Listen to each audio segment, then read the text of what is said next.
कि ये जो राम मंदिर है, इस राम मंदिर का ताला किसने खोला? जरा मुझे आप बताएं, बताइए ना आप मुझे।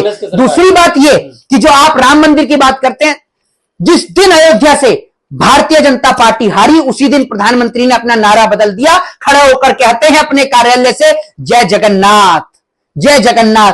मतलब अगर आप राम के गढ़ में हार गए तो राम को भूल गए, यानी कल को अगर आप सत्ता छोड़ गए तो आप हिंदुओं को भी भूल गए। और भूल क्या गए? हिंदू तो याद ही नहीं है इन्हें। मैं आपसे कहता हूं और ओपन चुनौती के साथ कहता हूं कि इस देश के अंदर हिंदुओं को कौन सा फायदा पहुंचाया भारतीय जनता पार्टी की सरकार ने, जरा मुझे बताएं। और मैं खुलकर इस बात को दावे से कहता हूं कि जब जब भाजपा की सरकार केंद्र में आती है, सबसे ज्यादा हिंदुओं की हत्या होती है, क्योंकि अगर हिंदुओं की हत्या नहीं होगी तो बीजेपी को एक वोट नहीं मिलेगा। बीजेपी सिर्फ राजनीति करती है तो नफरत की करती है, प्रेम और स्नेह की राजनीति से बीजेपी पूरी लाखों कोस दूर रहती है। अगर राहुल गांधी आतंकी है तो आप उनको उठा के जेल में क्यों नहीं डालते? और राहुल गांधी ने कौन सा विस्फोट कर दिया देश में? कौन सी जगह विस्फोट कर दिया? जो आदमी पैदल चलकर सड़कों पर संदेश दे रहा है कि मैं तो मोहब्बत की दुकान खोल रहा हूं, उसको आप आतंकी बताते हो। और जो आपकी पार्टी के नेता खुलेआम बयान देते हैं, मुसलमानों के खिलाफ हो चाहे देश की बेटियों के खिलाफ हो, उनको लिए आप क्या कहेंगे?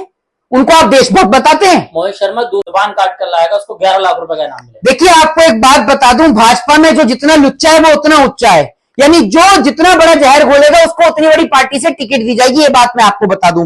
दूसरी बात यह कि जिस देश के अंदर विपक्ष के नेताओं को धमकी दी जा रही है, आप उस देश के अंदर जनता की सुरक्षा की किससे गुहार लगाएंगे? आज एक बात मुझे बताइए कि इन्होंने कहा है कि जो राहुल गांधी की जबान काटेगा उसको 11 लाख का इनाम दिया जाएगा। राहुल गांधी के साथ इंडिया अलायंस में तमाम पार्टियां शामिल है, उत्तर प्रदेश में अखिलेश यादव शामिल है। जिस जनता ने इन्हें हराने का काम उत्तर प्रदेश की अयोध्या में किया, यानी उस जनता को भी कह रहे हैं। मतलब कल को अगर इस देश का कोई व्यक्ति, इस देश की जनता अगर नरेंद्र मोदी या भाजपा के खिलाफ बयान देगी तो आप उसकी जबान कटवा देंगे? आप इस देश की जनता की जबान काटना चाहते हैं कि मतलब कोई नरेंद्र मोदी की बुराई ना करे? नरेंद्र मोदी जो कहे वो हम चुपचाप सुनते रहे? कोई मोदी ने थोड़ी कहा है। मैं आपसे एक बात कह रहा हूं, आपने अगर प्रधानमंत्री ने नहीं कहा तो प्रधानमंत्री ने एक्शन भी क्यों नहीं लिया? अगर यही बात सत्ता पक्ष के किसी नेता के खिलाफ कह दी गई होती तो अब तक वो नेता जेल के पीछे होता। मुझे बताइए ना आप मुझे, लेकिन अब तक क्या एक्शन लिया? जरा मुझे आप बताइए, क्या एक्शन लिया प्रधानमंत्री ने? दूसरी सबसे बड़ी बात, जिस तरीके से राहुल गांधी की जीभ काटने की बात कही है, क्या उनको शर्म नहीं आती? वो एक विपक्ष के नेता के ऊपर इतनी बड़ी बात कह रहे हैं। और सबसे बड़ी बात तो मैं ये सोचता हूं कि भारत देश के प्रधानमंत्री, देश के गृह मंत्री ये कहते हैं कि भैया हमने इस देश से आतंकियों को सफाया कर दिया। वहीं दूसरी ओर एक जो इनकी पार्टी के जो लोग हैं वो राहुल गांधी को कोई आतंकी बता रहे हैं। दूसरे देश में जाके देश की बेइज्जती कराने की क्या जरूरत है? राहुल गांधी दूसरे देश में जाके भारत की बेइज्जती करा रहे हैं, नहीं इसलिए धमकियां मिल रही हैं। मुझे आप बताइए ना कौन सी बेइज्जती कराई है? बताइए, पे पगड़ी जो है खतरे में है, कड़ों पे पाबंदी लग रही है, ये सब कहने की क्या जरूरत है? दूसरी एक बात आप मुझे बताइए, क्या विश्व के अंदर किसको नहीं पता कि हमारे देश में कभी हिजाब को लेकर मुद्दा उठाया जाता है? कभी हमारे यहां पर किसानों को खालिस्तानी कहा जाता है, पाकिस्तानी कहा जाता है, आतंकवादी कहा जाता है? बताइए, विश्व का कौन सा ऐसा मुल्क है जहां देश का अनाज पैदा करने वाले किसान को पाकिस्तानी आतंकवादी कहा गया हो? बताइए, विश्व का ऐसा कौन सा मुल्क है?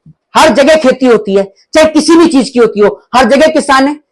किस देश की सरकार ने, पूरे विश्व को आप काउंट कर लीजिए, पूरे विश्व में ऐसी कौन सी सरकार है जिसने अपने देश के अन्नदाताओं को आतंकवादी यानी टेररिस्ट कहा हो? बताइए आप मुझे। जिस देश के अंदर नारा दिया गया हो जय जवान जय किसान का नारा, उस देश में किसान को आतंकवादी, खालिस्तानी और पाकिस्तानी कहा दिया जाता है। क्या शर्म नहीं आती इस देश की सरकार को? तो दूसरे देश में बेइज्जती कराएंगे? भाई दूसरे देश में बेइज्जती की बात नहीं है, बेइज्जती की बात क्या है? एक बात आप मुझे बताइए, किसको नहीं पता चला कि किसान आंदोलन के दौरान हमारे कई सौ किसान भाई शहीद हो गए?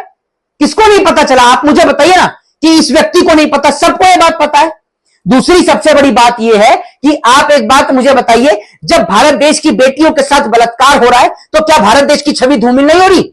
विश्व के अंदर के जो तमाम जो लोग हैं वो ये नहीं देखते कि हमारे यहां तो बलात्कार नहीं होता, या हमारे यहां बलात्कार करने वाले को सख्त से सख्त सजा दी जाती है, लेकिन हमारे यहां एक बेटी कोर्ट के चक्कर काटते काटते अपना दम तोड़ देती है, एक मां अपनी बेटी के इंसाफ में अपना दम तोड़ देती है, एक पिता बेटी के न्याय के लिए दम तोड़ देता है, लेकिन उसको न्याय और इंसाफ नहीं मिलता। और पता चलता है कि इस देश के अंदर बेटी की इज्जत लूटने वाला कोई भाजपा का एमएलए कुलदीप सिंह सेंगर है, तो कोई इस देश के प्रधानमंत्री कहता है बेटी बचाओ बेटी पटाओ। मुझे बताइए ना आप मुझे, तब भारत देश की छवि बहुत गौरवान्वित होती है ना, जब भारत देश का सीना ऊंचा होता होगा। राहुल गांधी के एक बयान से दिल्ली के 3 बार के एमएलए रहे उन्होंने इतने वो मतलब दुखी हुए, उन्होंने कहा कि राहुल गांधी सुधर जाए, नहीं तो उनका हाल वो होगा जो उनकी दादी का हुआ। एक बात आप मुझे बताइए, क्या इस देश के इन तमाम नेताओं को दर्द नहीं होता जब इनकी पार्टी का प्रधानमंत्री कहता है बेटी बचाओ बेटी पटाओ? तब तो आप कह देते हैं कि स्लिप ऑफ टंग के जीभ फिसल गई।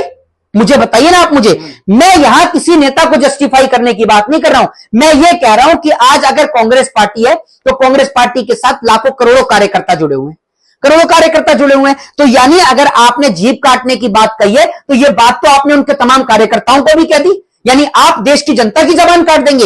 इस देश में बाबा साहब भीमराव अंबेडकर ने इस देश के संविधान के तहत देश के प्रत्येक नागरिक को राइट टू स्पीच का अधिकार दिया है, राइट टू फ्रीडम का अधिकार दिया है, बोलने का अधिकार दिया, अपनी बात को कहने का अधिकार दिया है। और ये नरेंद्र मोदी जिस वक्त पर देश के प्रधानमंत्री नहीं थे, भारत देश के लिए क्या क्या कहा इन्होंने, वो आप भूल जाएंगे? बताइए, विश्व के पटल पर खड़े होकर विदेशों में जाकर भारत की छवि को किस प्रकार से धूमिल करने का काम किया, क्या आप वो भूल जाएंगे? बताइए ना आप मुझे। आज भले ही इस देश की बिकाऊ मीडिया और पैसे के खातिर अपना जमीर बेचने वाली मीडिया नरेंद्र मोदी के उन बयानों को नहीं चलाती होगी, लेकिन इस देश की जनता जानती है कि नरेंद्र मोदी ने कैसे विदेश में जाकर बयान दिया और क्या क्या कहा भारत देश के लिए।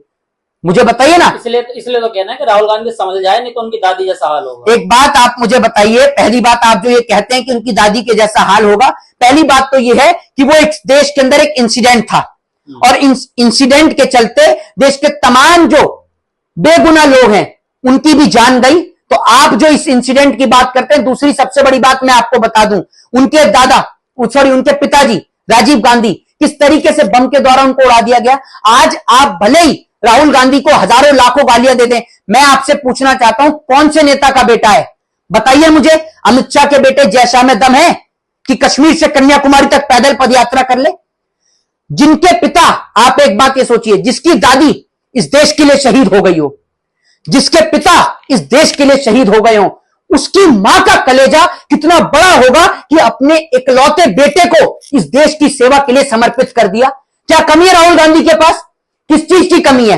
पैसे से लेकर हर चीज, संपत्ति, प्रॉपर्टी, पैसा, सब कुछ राहुल गांधी के पास है। क्या जरूरत थी राजनीति में आने के लिए? और जिस मां को यह पता हो कि जिस राजनीति के चलते उसने अपने पति को खो दिया, जिसने अपनी सास को खो दिया, उसने अपने इकलौते बेटे को राजनीति में उतारा, अपनी बेटी को राजनीति में उतारा कि जिस प्रकार से मेरे पति ने इस देश के लिए सेवा करी, आप भी उस तरीके से इस देश की सेवा करिए। आप एक बात मुझे बताइए कि जिस तरीके से ये लोग आज राहुल गांधी को गाली दे देते हैं, है किसी बीजेपी के नेता के अंदर दम कि अपने बेटे को, मैं तो कहता हूं अमित शाह अपने बेटे जय शाह को राजनीति में लाके खड़ा करके दिखाए ना, जरा कर तो दिखाएं कश्मीर से कन्याकुमारी तक की यात्रा। दूसरी सबसे बड़ी बात, कांग्रेस पार्टी की सरकार थी, राहुल गांधी को प्रधानमंत्री बनाया जा सकता था, लेकिन बनाया मनमोहन सिंह को। ठीक है, आज बहुत आसान होता है कि यह कहना कि कांग्रेस पार्टी में परिवारवाद है, लेकिन क्या आप यह देखना भूल गए कि किस तरीके से अमित शाह ने अपने बेटे जय शाह को बिना क्रिकेट कभी खिलाए उसको बीसीसीआई में भर्ती करा दिया? किस तरीके से राजनाथ सिंह जो इस देश के रक्षा मंत्री हैं, उनके बेटे पंकज सिंह एमएलए बन जाते हैं? तो क्या यह परिवारवाद नहीं है? किस तरीके से अनुराग ठाकुर, उनके पिताजी प्रेम कुमार धूमिल, वो राजनीति में, उनका बेटा राजनीति में आ जाता है? बताइए ना कैसे आ जाते हैं? तो उसके पीछे का सबसे बड़ा कारण है कि इस देश के अंदर परिवारवाद, लेकिन वो परिवारवाद किसी को नजर नहीं आता। इस तरीके से विपक्ष के नेता हैं, लेकिन इस तरह की तमाम टिप्पणियां हो रही है, उस पर किसी भी तरीके से जो भाजपा कुछ बोलने से बचती नजर आ रही है। असल में आपको मैं एक बात बता दूं, इस देश के अंदर राहुल गांधी को लेकर एक छवि क्रिएट की गई है कि राहुल गांधी जो है वो मुसलमानों के नेता हैं। राहुल गांधी की छवि को एक ऐसा रिप्रेजेंट किया गया है कि राहुल गांधी मुसलमान है, कांग्रेस पार्टी मुसलमान है। देश के तमाम लोगों से पूछना चाहता हूं और जरा बताएं कमेंट बॉक्स में।